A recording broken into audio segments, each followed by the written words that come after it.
ಯಲ್ದೂರು ಗ್ರಾಮದಲ್ಲಿ ಲೋಕಸಭಾ ಚುನಾವಣೆಯ ಕಾಂಗ್ರೆಸ್ ಪಕ್ಷದ ಅಭ್ಯರ್ಥಿ ಗೌತಮ್ ಪರ ಪ್ರಚಾರ ಸಭೆಯಲ್ಲಿ ಮಾಜಿ ಸ್ಪೀಕರ್ ಕೆಆರ್ ರಮೇಶ್ ಕುಮಾರ್ ಅವರು ಈ ಸಾರಿ ನಡೆಯುವ ಲೋಕಸಭಾ ಚುನಾವಣೆ ರಾಜಕೀಯ ಮುಸುಕು ಹಾಕಿಕೊಂಡು ಮಾಡುವುದಲ್ಲ, ಧೈರ್ಯವಿದ್ದರೆ ಈ ಸಭೆ ಮುಂದೆ ಬನ್ನಿ, ಮಾತನಾಡಿ, ನಾನು ಉತ್ತರ ನೀಡುತ್ತೇನೆ. ಯಾವ ಗ್ರಾಮದಲ್ಲಾಗಲಿ ಯಾವ ಕುಟುಂಬದವರಾಗಲಿ ಅನ್ಯಾಯ ಆಗಿದ್ದರೆ ಎದ್ದು ನಿಂತು ಹೇಳಿ, ನಾನು ಉತ್ತರ ನೀಡುತ್ತೇನೆ. ಆದರೂ ಸಹ 85,000 ಜನರು ಮತ ನೀಡಿದ್ದಾರೆ. ಅವರಿಗೋಸ್ಕರ ನಾನು ಈ ಸಭೆಯಲ್ಲಿ ಮಾತಾಡುತ್ತೇನೆ. ಈಗ ಪ್ರತಿಯೊಬ್ಬರೂ ಪಶ್ಚಾತ್ತಾಪ ಪಡುವುದಲ್ಲ, ನನ್ನನ್ನು ಸೋಲಿಸಿದರೆ ಸರಿ.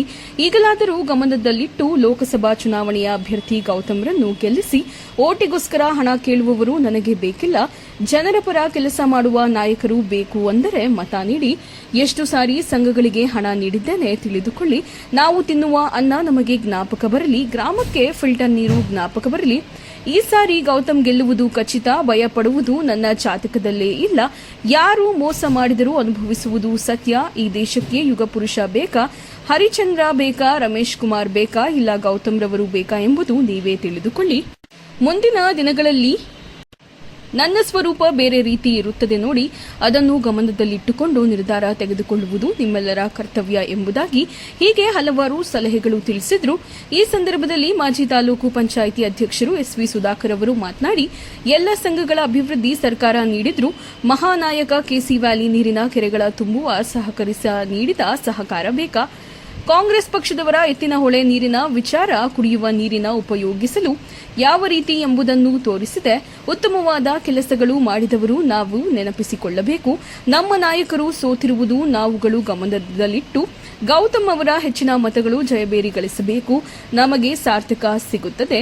ಈ ಸಂದರ್ಭದಲ್ಲಿ ಎಸ್ವಿ ಸುಧಾಕರ್, ವಕೀಲರು ಯೋಗೇಂದ್ರಗೌಡ, ಯಲ್ದೂರು ಅಂಬರೀಶ್, ಅಧ್ಯಕ್ಷರು ಹನುಮೇಶ್, ಮಾಜಿ ಗ್ರಾಮ ಪಂಚಾಯತ್ ಅಧ್ಯಕ್ಷರು ಶ್ರೀನಾಥ್, ಅಂಜಪ್ಪ, ಪಕ್ಷದ ಅಭಿಮಾನಿಗಳು, ಹಿರಿಯರು, ಮುಖಂಡರು, ಊರಿನ ಗ್ರಾಮಸ್ಥರು, ಸಮಾಜ ಸೇವಕರು, ಕೆಕೆ ಮಂಜುನಾಥ್ ರೆಡ್ಡಿ, ಪಕ್ಷದ ನಿಷ್ಠಾವಂತ ಎಲ್ಐಸಿ ಮುನಿವೆಂಕಟಪ್ಪ, ನಾಗನೇನಹಳ್ಳಿ, ಜನರ ವಿಶ್ವಾಸ ಪಡೆದ ಶ್ರೀನಿವಾಸ್, ಪಕ್ಷದ ಹಿರಿಯರು ಉಪ್ಪೇನಳ್ಳೂರು ನಾರಾಯಣಸ್ವಾಮಿ ಉಪಸ್ಥಿತರಿದ್ದರು. అది మేము చెప్తే అది కాకూడదు అంటారు. మీకు అందరూ గుళ్ళో పోయేది కావాలా, కూతురు మాత్రం పోయేది కావాలా చెప్పండి. అందరూ పోయేది కావాలా వద్దా? ఏమొచ్చింది మీకు? కాపాడుకోవాలా వద్దా? ప్రాణాలు సేవించిన రాజీవ్ గాంధీ, ఇందిరా గాంధీ, మహాత్మా గాంధీ ప్రశాంతంగా సందర్భంలో ఉండదా? అట్లయితే మీరు గుర్తుకు ఓటేయండి, చేయి గుర్తుకు ఓటేయండి. మాకు ఎక్కువ మాట్లాడడానికి శక్తి ఆయాసం అయిపోయింది. వేరే ఎవరిని మాట్లాడడానికి చెప్తామన్నా. నేను మళ్ళీ మాటలు ముగించే ముందు మీకు ఒకసారి విజ్ఞప్తి చేసుకొని గుర్తు తెస్తాను. జరిగిపోయిన పొరపాటు పశ్చాత్తాపడుకొని మళ్ళీ దానిలోకి వచ్చినడుతాం. నా బిడ్డలు ఉండదు. హృదయపూర్వకంగా మీతో స్వాగతం జరుపుకుంటాం. చెప్పు కర్ణాటకాలు పొందితే, దొంగవతారాలు ఎత్తితే, దేశవాళ్ళ రాత్రి వ్యాపారం కుదిరిస్తే మీరెక్కడికి పోలేరు. ఆ పూర్తికి ఏమో చేస్తారు. మళ్ళీ ముందరికి నా స్వరూపం ఎక్కువ ఉన్నది వేరే రకంగా ఉంటుంది. మాత్రం జాగ్రత్త ధైర్యంగా మీ ముందు నుంచుకొని గౌతమ్ ఓటించినాడు. అంబేద్కర్ మహానుభావుడు నేను మాట్లాడేది నా సామ్రాజ్యం అంటే దేశానికే చేసిన ద్రోహం అయ్యానది, మొత్తం ప్రజాస్వామ్యానికి చేసిన ద్రోహం ఇది. అట్లా బతికే వెళ్తే మన నవ్వుకునే గాని ఆస్కారం ఇవ్వకూడదు. ఎట్టి పరిస్థితుల్లోనూ కూడా గాంధీ ఎక్కువ సచ్చింది, గాంధీని కాల్ చేసింది, మహాత్మా గాంధీని కాల్చింది. ఆయన వయసు ఎంత? 86 సంవత్సరాలు. ముసలికి ఒంటి మీద షర్ట్ కూడా ఉండదు. ఒక చిన్న కోసి డెంటిస్ట్ బిడ్డలు ఇద్దరు ఇక్కడికి వచ్చిన. కొడుకు పేరు మానస్, అమ్మాయి పేరు వచ్చి కావ్యశ్రీ. వాళ్ళు ఎందుకు వచ్చినారు? మా నాన్న, నా భర్త అద్భుతం. కాంగ్రెస్ పార్టీ ఒక అవకాశం ఇచ్చింది, వచ్చేసినానే. ఏం చేస్తారో ఏమో, నేనేం కోట్యాధీశుడు కాదు, డబ్బులు ఇచ్చి కొనేదానికి మాకు శక్తి లేదు అని తమ అంతరాత్మ మీ దగ్గర చెప్పుకునేదానికి, మేము మీలో ఒకరు మీలాంటి కుటుంబానికి చెందిన వాళ్ళు, మా నాన్నకు నా భర్తకు మీరు అవకాశం ఇస్తే మేమెప్పుడు మిమ్మల్ని మర్చిపోము, మీ పాదాల దగ్గర మేము ఉంటాము, మీలో ఒకరిగా బతుకుతాము అని చెప్పేది అనుకోని వచ్చింది.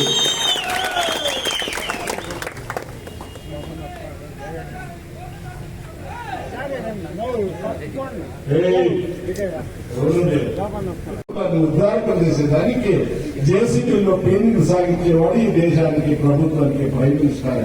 నమో నమః మహానుభావం. ఇప్పుడు యుగ పురుషుడు హరిశ్చంద్రుడు ఇద్దరు జత. మీరు శుక్రవారానికి కాస్తాం. ఎవరు మీ కాక యుగ పురుషుడా, హరిశ్చంద్రుడా, లేక మీ మధ్యనే చచ్చిపోయిన రమేష్ కుమార్ చెప్పండి, గట్టిగా చెప్పండి. రమేష్ కుమార్ కంటే ముగిసింది. ఇప్పుడు గౌతమ్ ఏం చేస్తారు? ఏమి లేదా? మిగతా వాళ్ళు లేరా? ఇంకొకసారి చెప్పండి.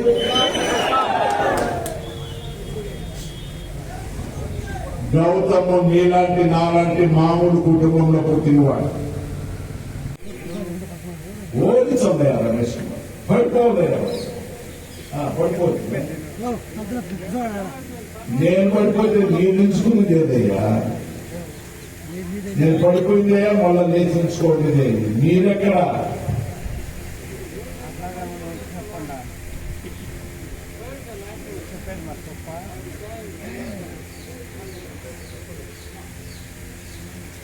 మీరు ఎక్కడోళ్ళు కూడా కడుపు నిండకు పండగ నాడు ఏదో అప్పుడు పనుకున్నాడు, సంవత్సరంలో ఉన్నాడు, బియ్యం తింటా ఉన్నాడు, సగం తింటా ఉన్నాడు, ఏడాది అన్నం పెడుతుంది కదా, ఆ అన్నం తినకపోయినా నేను జ్ఞాపకం రాలేదా? సిద్ధరామయ్య జ్ఞాపకం రాలేదా?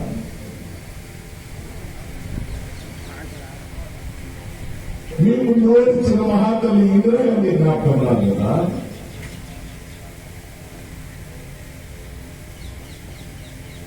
ఊరికి ఫిల్టర్లు వేసుకోవాలి కదా. ఎందుకు వేస్తే ఫిల్టర్లు? బోర్లు లోపలికి వెళ్ళిపోయా, నీళ్లు కలుగులు, అందులో లవణాంశాలు ఉంటాయి, అది తాగితే రోగాలు వస్తాయి. అందరూ రూపాయలు ఉండేవాళ్ళే ఉండరు, కూలీనాలు చేసేవాళ్ళు ఉంటారు. ఈ బాటలు కొని ఎక్కడ తెస్తారు? మా మోసగాళ్ళ చేద్దామా? వేటగాడు వీరుడు, మోసగాడు ముచ్చోడు. ఇప్పుడు ఇక్కడ జరగబోయే ఎలక్షన్ మోసానికి, ముచ్చుతనానికి, ముసుకేసుకొని రాజకీయం చేసేవాడికి ధైర్యంగా మొగోడా కొట్టొచ్చు ప్రజల ముందు రాజకీయం చేశారు. ఎవరికైనా, ఏ గ్రామంలో అయినా, ఏ కులానికైనా, ఏ మతానికైనా, ఏ కుటుంబానికైనా అన్యాయం జరిగితే లేచి నిలబడుకో చెప్పండి, ఇక్కడ నుంచి వాళ్ళు మనసెట్లు వచ్చినాయా మీకు?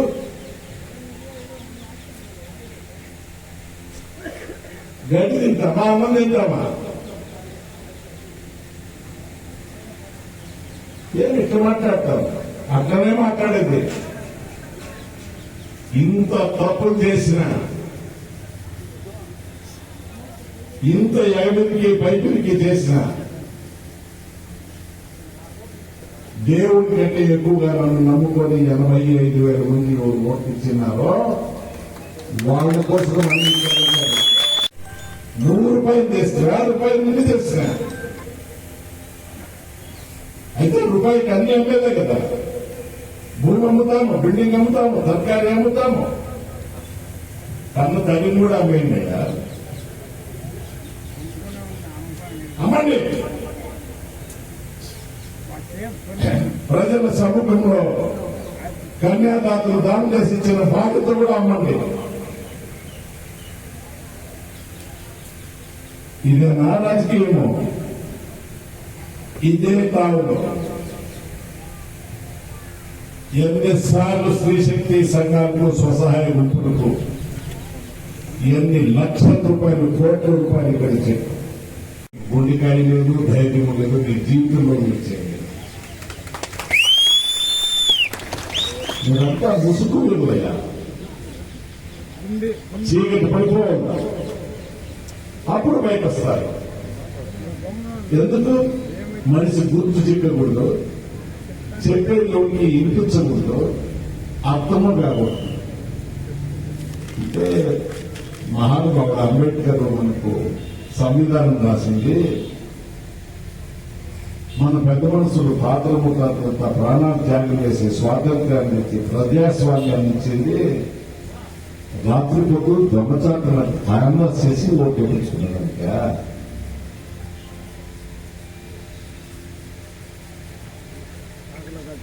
బాగుంది. నాకేం అర్థం కాదు ಈ ಮೋಸಕ್ಕೆ. 1 ಲಕ್ಷ ಕೊಡಬೇಕು ಅಂತಂತ ಬಹಳಷ್ಟು ಅವರು ಪ್ರಯತ್ನ ಪಟ್ಟು ಜೊತೆಗೆ ಖಂಡಿತ ಆ ಒಂದು ಕೆಲಸ ನೆರವೇರಿಸ್ತಾ ಇದ್ರು. ಇವತ್ತು ಅದನ್ನು ನಾವು ಕಳ್ಕೊಂಡಿದ್ದೇವೆ. ಅದ್ರ ಜೊತೆಗೆ ನಾವೆಲ್ಲರೂ ಎತ್ತಿನ ಹೊಳೆ ನೋಡ್ಲಿಕ್ಕೆ ನಾವೆಲ್ಲ ಹೋಗಿದ್ವು. ಸುಮಾರು 2 ಬಸ್ಗಳನ್ನ ನಮ್ಮನ್ನೆಲ್ಲ ಕರ್ಕೊಂಡೋಗಿ ಆ ಒಂದು ಕಾರ್ಯವನ್ನ ತೋರಿಸಿದ್ರು. ಯಾವ ರೀತಿ ಎತ್ತಿನ ಹೊಳೆ ಬಂದ್ರೆ ಅದನ್ನ ಕುಡಿಯುವ ನೀರಿನ ಉಪಯೋಗಕ್ಕಾಗಿ ಮತ್ತು ಈ ಒಂದು ಕೆಸಿ ವ್ಯಾಲಿ ನೀರಿನ ಒಂದು ಕೆರೆಗಳು ತುಂಬುವುದರಲ್ಲ, ನೀರಿನ ಮಟ್ಟ ಹೆಚ್ಚಿಸುವುದಕ್ಕಾಗಿ ಇದೆಲ್ಲ ಬಹಳಷ್ಟು ಅವರು ಎಲ್ಲೇ ಇರಲಿ ಈ ಒಂದು ಉತ್ತಮ ಕೆಲಸಗಳ ಮಾಡಿ ಈ ಒಂದು ಋಣನ ತೀರಿಸ್ಕೋಬೇಕು ಅಂತ ಅಂದ್ಬಿಟ್ಟು 45 ವರ್ಷಗಳಿಂದ 1978ರಿಂದ ಇಲ್ಲಿ ತನಕ ನಮ್ಮನ್ನು ಬಹಳಷ್ಟು, ಯಾಕಂತಂದ್ರೆ ಇವತ್ತಿನ ದಿವಸ ನಮ್ಮ ನಾಯಕರು ಸೋತಿದ್ದಾರೆ ಅಂತಂತಂದ್ರೆ ನಾವೆಲ್ಲ ನಮ್ಮನ್ನು ಬಹಳಷ್ಟು ಹಿಂಸೆ ಪಡ್ತಾ ಇದ್ದೀವಿ. ಯಾಕಂತಂದ್ರೆ ಈ ಕ್ಷೇತ್ರದಲ್ಲಿ ಹಾಕುವಂತಹ ಗೌತಮ್ ಅವರ ಧರ್ಮಪತ್ನಿಯವರು ಆಗಮಿಸಿದ್ದಾರೆ. ಹಾಗೆ ಈ ವೇದಿಕೆಯಲ್ಲಿ ಎಲ್ಲ ಬಂಧುಗಳೇ ಮತ್ತು ಈ ಹೋಬಳಿಯ ಎಲ್ಲ ಕಾಂಗ್ರೆಸ್ ಕಾರ್ಯಕರ್ತರೇ ಎಲ್ಲ ಹೆಸರುಗಳನ್ನು ಹೇಳ್ಬೇಕಾದ್ರೆ ಈಗಾಗಲೇ ಸಮಯ ಆಗಿದೆ. ಮತ್ತೊಂದು ನಮಗೆ ಅಡಚಣೆ ಏನಂತಂದ್ರೆ ಸಿಎಂ ಆಗಿರ್ತಕ್ಕಂಥ ಸಿದ್ದರಾಮಯ್ಯ ಅವರ ಕ್ಷೇತ್ರದಲ್ಲಿ ಆಗಲಿ, ಬಸವರಾಜ ಬೊಮ್ಮಾಯಿ ಅವರ ಕ್ಷೇತ್ರದಲ್ಲಿ ಆಗಲಿ, ಯಡಿಯೂರಪ್ಪ ಅವರ ಕ್ಷೇತ್ರ ಅವರೆಲ್ಲ ಅಧಿಕಾರ ಆಳ್ವಿಕೆಯನ್ನು ಮಾಡಿಕೊಂಡು ಹೋದ್ರು. ಅವರು ತರಲೇ ಇರ್ತಕ್ಕಂಥ 24,000 ಮನೆಗಳನ್ನ ಗುಡಿಸಲು ಮುಕ್ತ ಕ್ಷೇತ್ರವನ್ನಾಗಿ ಮಾಡಬೇಕನ್ನೋ ಒಂದು ಪಣತೊಟ್ಟಿ ಎಲ್ಲ ಬಡಬಗ್ಗರಿಗೆ ಪಕ್ಷಿ ಬೇಡ, ಯಾವುದು ನಮ್ಮ ಪಕ್ಷದವರಿಗಲ್ಲ, ಪ್ರತಿ ಒಬ್ಬರಿಗೂ ಗುಡಿಸಲು ಇರಬಹುದನ್ನೋ ಒಂದು ಆ ಒಂದು ಕಾನ್ಸೆಪ್ಟ್ ಅಲ್ಲಿ ನಮ್ಮ ಸಿದ್ದರಾಮಯ್ಯ ಸಾರ್ಗೆ, ಡಿ.ಕೆ. ಶಿವಕುಮಾರ್ಗೆ, ಕೆ.ವಿ. ಗೌತಮ್ಗೆ, ಬೆಪ್ಪಲೆ ರಮೇಶ್ ಕುಮಾರ್ಗೆ, रमेश कुमार के रमेश कुमार के